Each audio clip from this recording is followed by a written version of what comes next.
episode of In With the Old. We are the podcast focused on dispelling myths, building appreciation for God's Word, and helping you rediscover the Old Testament for the life of faith. My name is Dr. Tim Howe, and I'm joined by Dr. Brian Koning as we continue through our series on Habakkuk. And Brian, we're going to dive into Habakkuk chapter 3. We're going to be reading through 15 verses of Habakkuk's poem as he comes to the end of this letter or this vision. But Dr. Brian, how are you doing today? I'm doing well, Tim. I've really appreciated this series. I think it's come at a very appropriate time in both your and I's lives as a reminder of God's faithfulness, right? That God is the God who is in his temple, and that gives comfort no matter the circumstances we are through. I've been enjoying talking through the series with you. I'm really looking forward to today as well. Chapter 3, we're making kind of the turn into the back half of the book. And there's a lot of interesting, kind of maybe odd content. Listeners, if you're reading through the book, you get to chapter 3 and you go, whoa, we no longer have a dialogue between two people. Now it's a poem, it's a psalm, and a psalm with some odd imagery.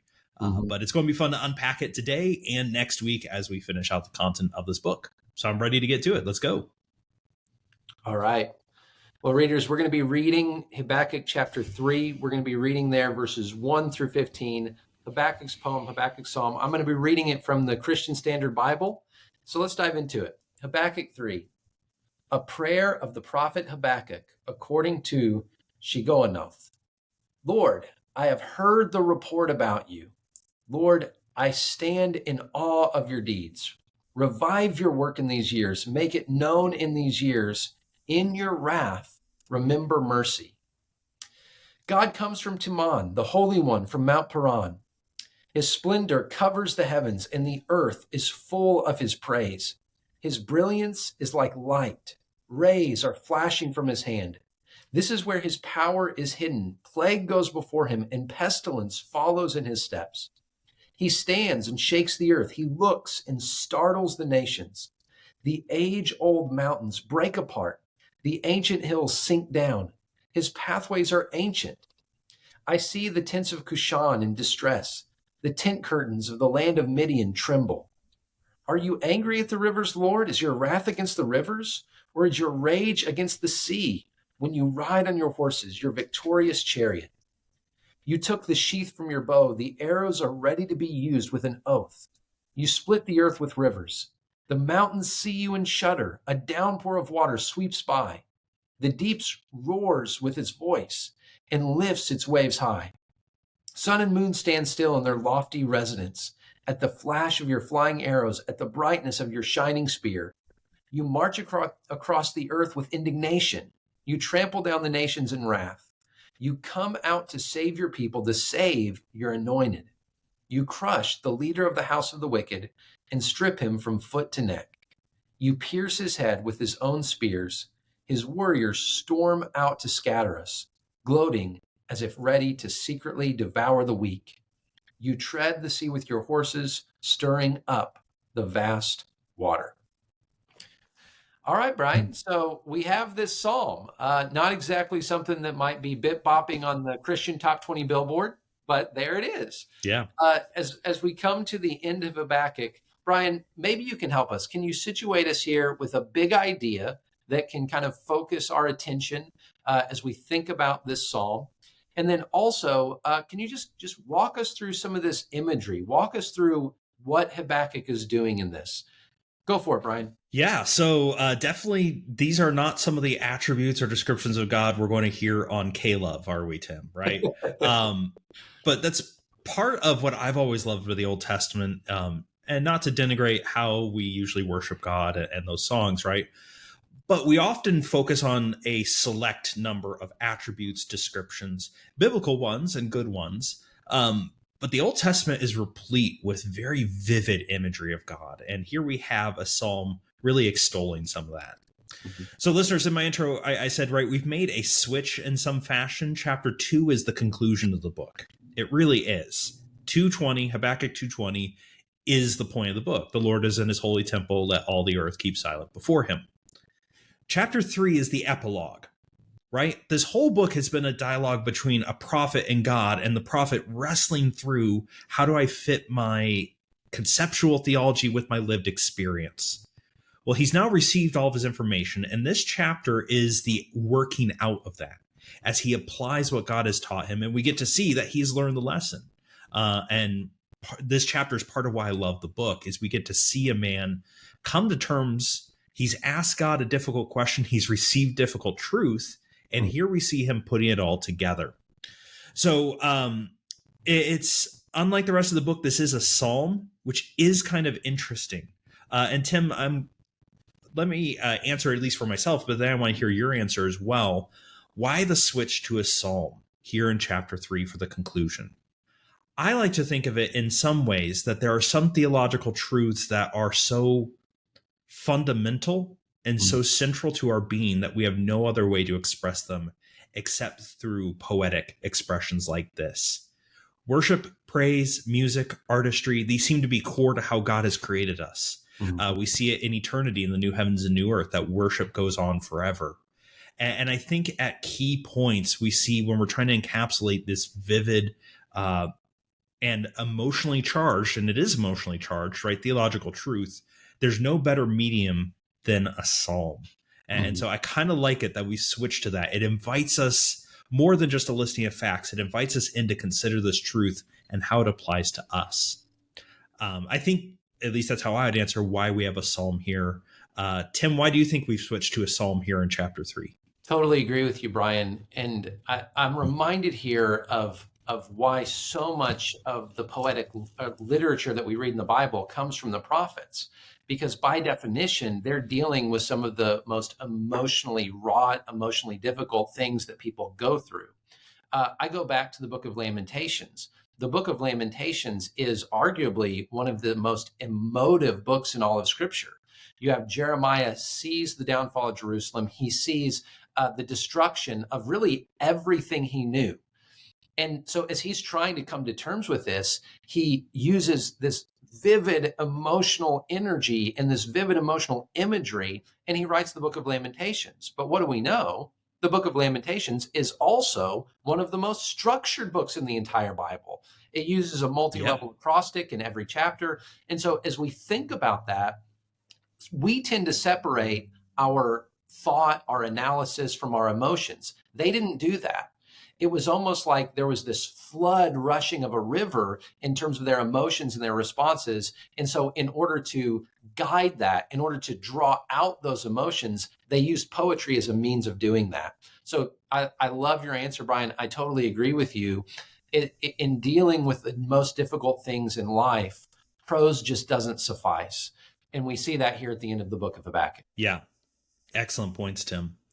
So as we transition to the psalm, we open with a heading, right? The prayer of the prophet Habakkuk according to Shigionoth.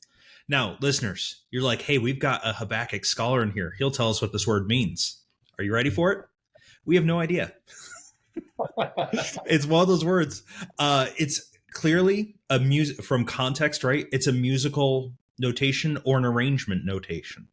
We have other psalms that have other terms like this. It has to do with the presentation of this song. If you scroll down to the bottom of the chapter, you also see there's a note to the choir master there that this is meant for stringed instruments. So don't know what it means, but we know in context that's kind of what is going on. Verse 2 is the header. And the header is important because it's Habakkuk saying, I get the point. And it's a cry for mercy, right? The bold and presumptuous prophet of chapter 1 now has hat in hand, is abasing himself before God and says, in your wrath, remember mercy. It's a beautiful kind of journey we get to see the prophets gone on.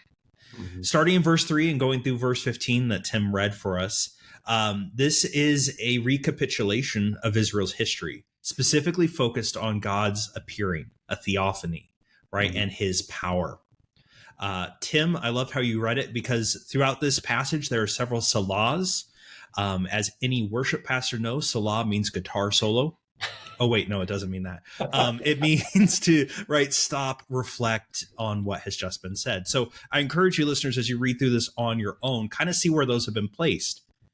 They don't fall on the verse breaks all the time. Only one actually falls on a verse break. Remember, verses aren't inspired, they're added later.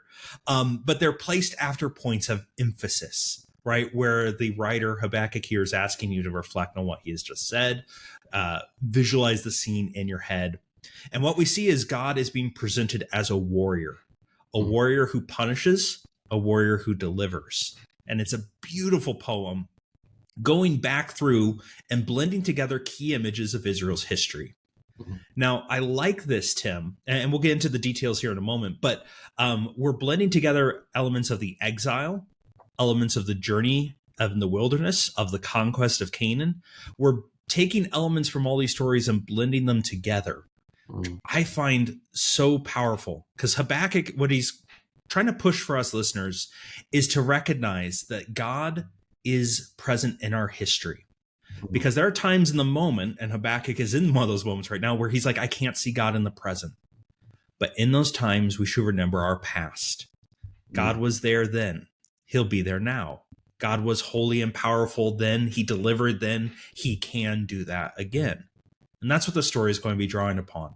Look, nation of Judah, right? The people, God has been with us before. Pull back the veil of nature, as I put in the notes for myself.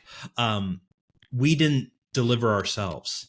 We didn't get out of Egypt by our own power. We didn't defeat the Cushites, the Midians, the Edomites. We didn't do all these things on our own. It was our God who was with us. And as we are about to face down kind of our darkest hour, militarily speaking, remember our God is a warrior. Our God is a powerful God, right? That's kind of the theme that's going to run through this. And that's helpful. And as Tim and I both reflected, there are some really interesting descriptions we'll jump into here in a moment. Tim, before we start pulling out some of those interesting descriptions, any other kind of high-level points before we jump into the weeds a little bit? Yeah, just one, Brian. I think it's important for us to see how Habakkuk has this sense of a corporate identity, and that identity bleeding from the past into the present. And the reason I want to mention that is because in our culture, and I would argue this, at least in the United States currently, other cultures are a little bit different. We tend to isolate ourselves from the past as history that somehow applies or changes the present, or we just divorce ourselves from history. And for Habakkuk, that's exactly the opposite of what he did. And it's also the opposite of what we see basically everyone do in the scriptures.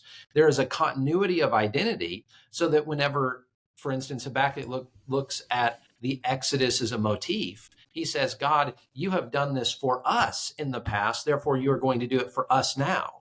It wasn't a you did it for them. It's we find ourselves in continuity and in solidarity with our ancestors, and therefore you are the same God. The God of Abraham, Isaac, and Jacob is our God. The promises to Abraham, Isaac, and Jacob are our promises. And so I think in a very individualistic modern Western society, we just need to name there is a corporate solidarity here. There's a corporate identity that is so crucial to understand, because if we don't, we might say, well, he's just picking up on, an image of the past. No, it's deeper than that. It's not just that he's using images of the past. He's saying, we stand in the line of our ancestors. You delivered them, you made promises to them, and we are claiming them for ourselves as a way to remind ourselves, you are the same God yesterday, today, and forevermore. So I just wanted to sharpen that just a tiny little bit for us before we look at some of these details. But Brian, and that's a good reminder, Tim, because stealing a little bit from our conclusion to this book, one of the challenges Habakkuk gives us, I think, is that sin has a collective nature. Right? What drives this book forward is not the sin of Habakkuk, is not the sin of his family, it's the sin of his nation. And that's a question we have to wrestle with as Christians, right? Yeah. Not everything in the Old Testament pulls over neatly into the New Testament.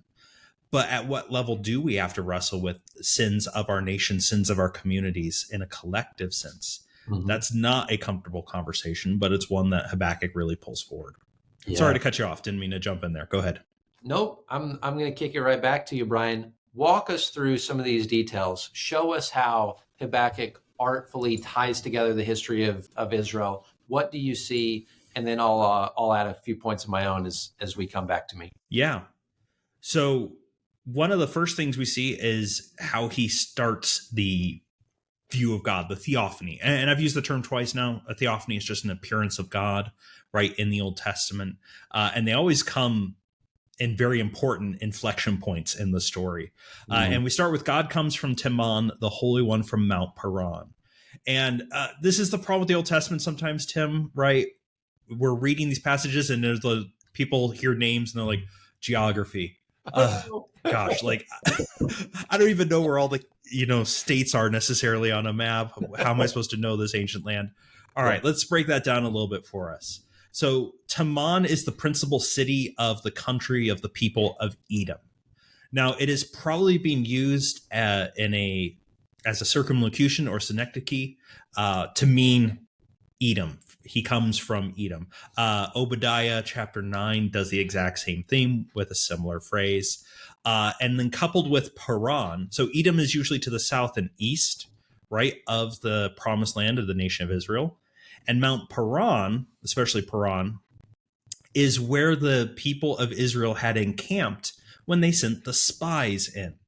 So pulling these two together, he is definitely pulling an exile Sinai, the promised land motif, right? He's trying to set us in, I say us, he's talking to his own people, right? He says, let's go back to the past. God comes to us at Sinai. He comes to us in the wilderness. He comes to us as we approach the promised land, right? See this vision of God. And right after that, you have a Salah. Pause. Let's focus on this. Let's think about it.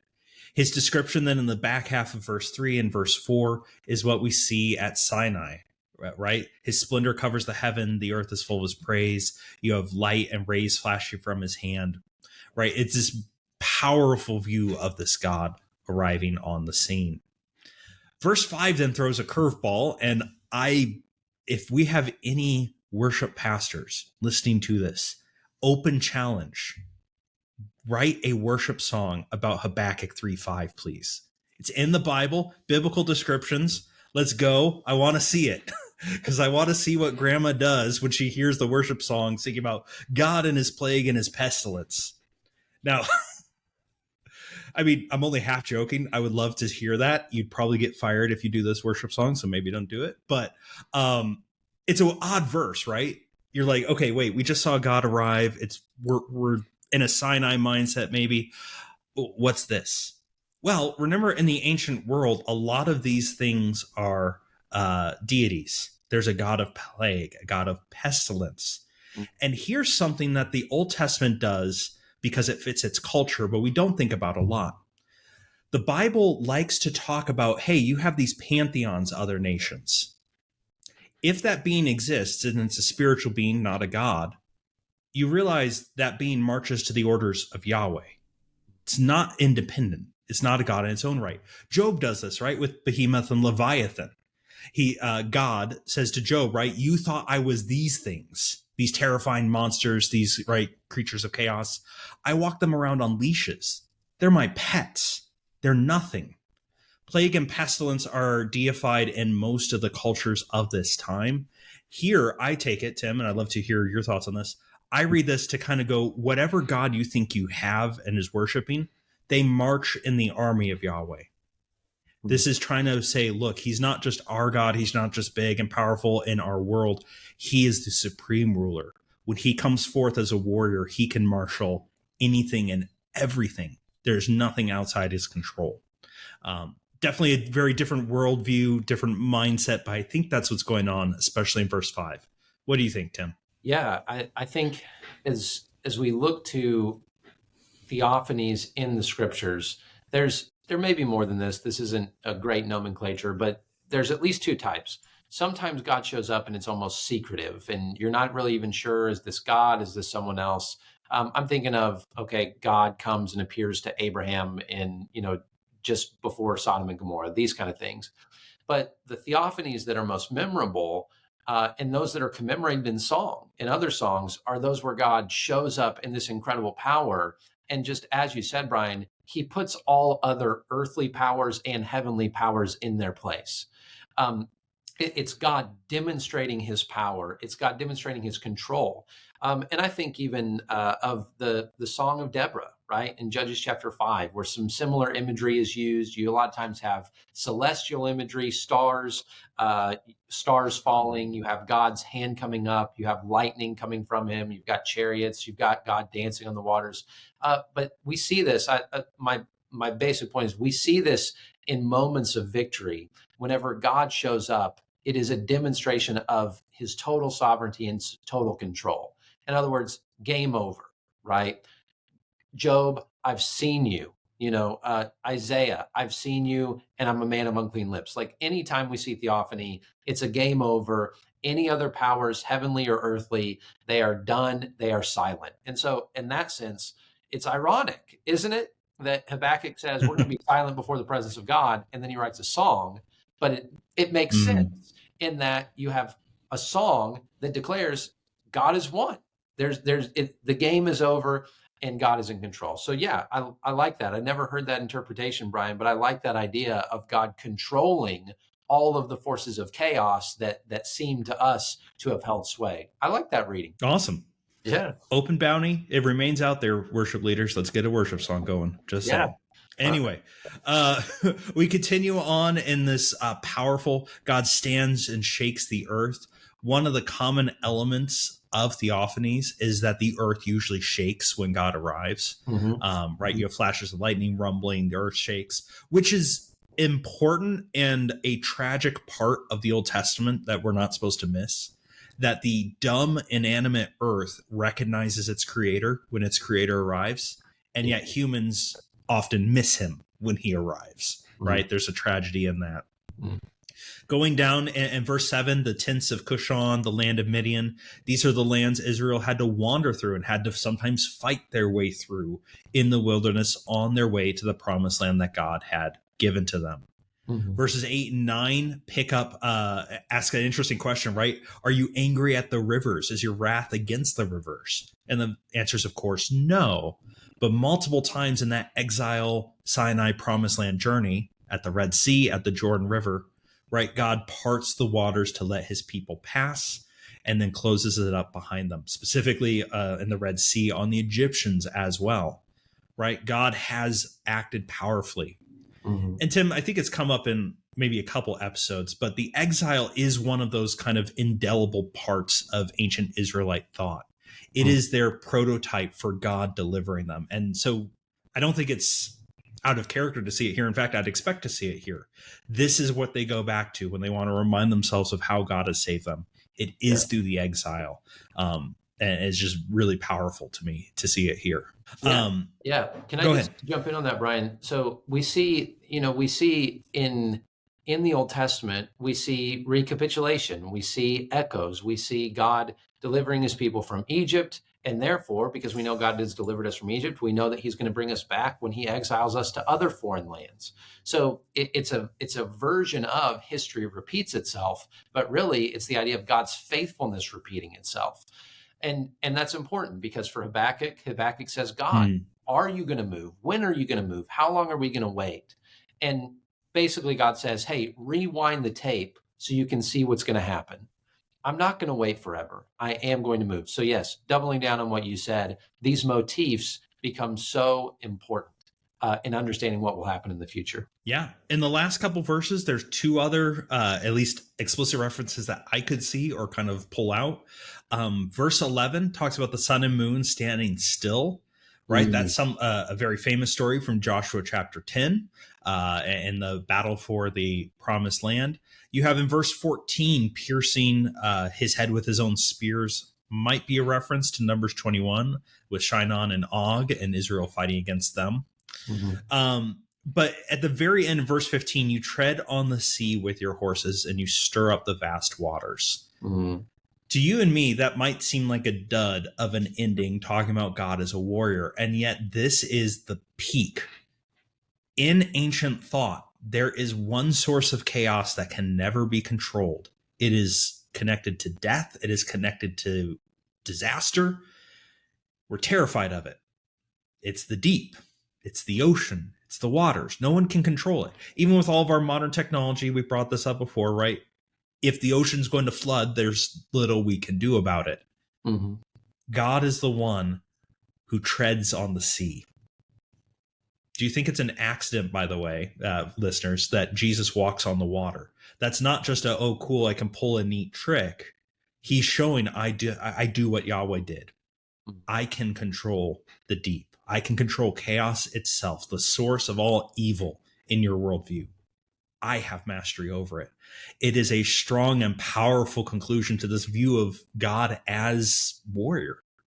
And this whole poem, Tim, to kind of put a bow on it, is so wonderful because we're going to see next week, Habakkuk is terrified. He heard what God said about the Chaldeans, about the Babylonians, and he is not optimistic about his future. To help himself through it, his faith response is to recognize that no matter how terrifying the enemies look like, our God is all the more powerful. They being the Babylonians might be, diminutive agents of chaos, but my God controls it. My God is above it. My God treads on it. And that's kind of a powerful capstone, right, to his point. The prophet is reminding himself because he's forgotten. God has acted in the past. We can trust that he will act in the future. We don't have to be so consumed with what's going on and what's going wrong in our life.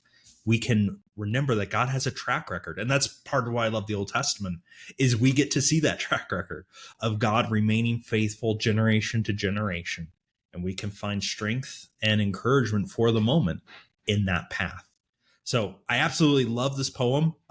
It's one of my laments. It didn't make sense, but this poem wasn't really something I dealt with in my dissertation because my dissertation was focused more on chapter 1 and a little bit on what we'll cover next week. But I always, in reading through, I'm like, I always love this poem. I would have loved to do a whole lot more. But it's one of my favorite parts of this book, just all the rich imagery here.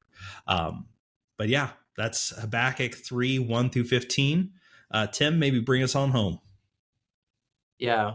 Well, Brian, I so appreciate, first of all, your insights into this. And also, these to me, Brian, are the kinds of texts that a lot of times we as Christians living in 2024 don't know what to do with. There's all this imagery. It seems very foreign to us.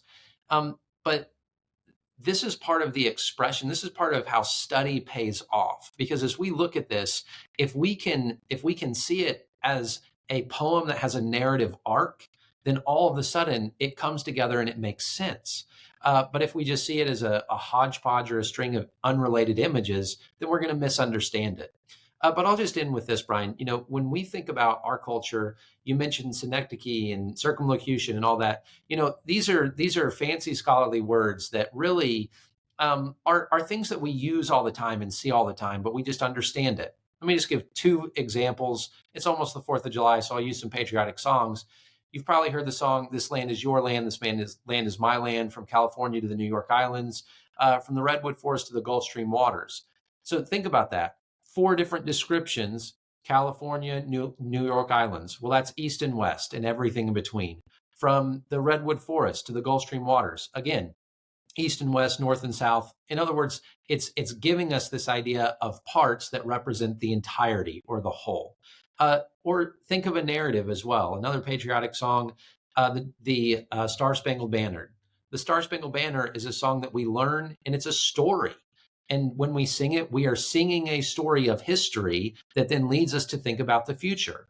Oh, say, does that Star Spangled Banner still wave, or the land of the free and the home of the brave? It takes us back in history in order to point us forward in history. So I just wanted to point that out, Brian. These are things that we still do, and we still do them with song. But the more we understand the imagery of Habakkuk 3, the more we're going to appreciate God is a warrior without equal. This will be my final thought, Brian. I think it's also important in Habakkuk's mind to extol the power of God, especially because the question is going to be in some people's mind, well, did the Babylonians, did the Chaldeans beat us because they were more powerful? Of course not. It's not that God was impotent, but that God gave us over to them. In other words, it's not as though God does not rule the cosmos, but in his sovereignty, he chose to let them punish us. Habakkuk reminds himself both to bolster his own courage, but as a reminder to everyone who reads this, it's not as though God has failed. It's not as though his promises have failed. God is still the warrior, but he is handing us over for punishment until the time comes for redemption. So Brian, so much. Thank you for your insights, and listeners, thank you for joining us. We're going to wrap up the book of Habakkuk next time, and then we'll have one final episode in this series, just orienting us and giving us some final thoughts. Thank you for joining us, and you know what to do. Until next time, stay cool and stay old.